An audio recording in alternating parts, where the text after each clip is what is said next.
Kate Walsh has appeared in more than 70 movies and TV series, but she's best known as one of America's favorite TV doctors, starring as Addison Montgomery on the hit series Grey's Anatomy and later on her own spin-off, Private Practice. Now Kate Walsh is opening up for the first time about a medical scare of her own, a diagnosis of a benign brain tumor back in 2015.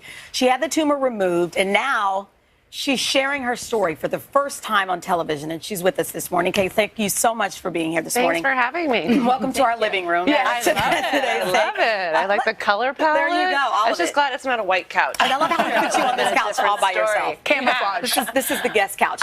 Let's talk about, let's start at the beginning. How did you know, or when did you first know that something was wrong?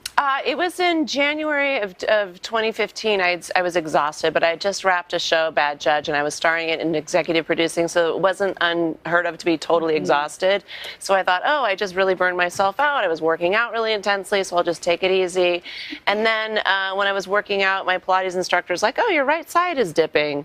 And I'm like, that doesn't feel like it's off. And then I was driving, and I would start sort of swerving into the right lane. I was exhausted. I could drink several cups of coffee, just not have any energy. And then it was sort of beyond aphasia. I couldn't find my words, wasn't finishing sentences and thoughts. And it was subtle, and then it got pretty apparent pretty quick.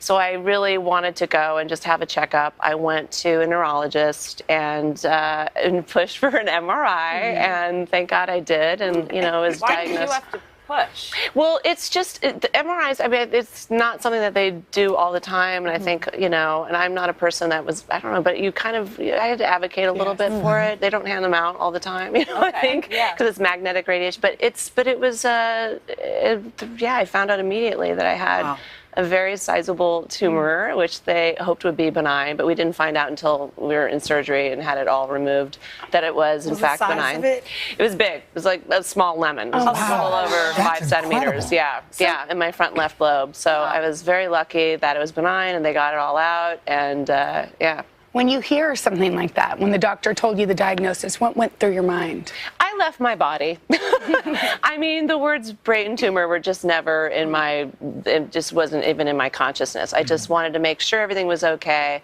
And I guess in some way I was relieved that it wasn't just, oh, I was just exhausted and sort of, I don't know. So I was relieved. And then, everything happened so quickly because 3 days later I was in surgery, and yeah, they put me on. 3 days later. Yeah. How did this experience change you?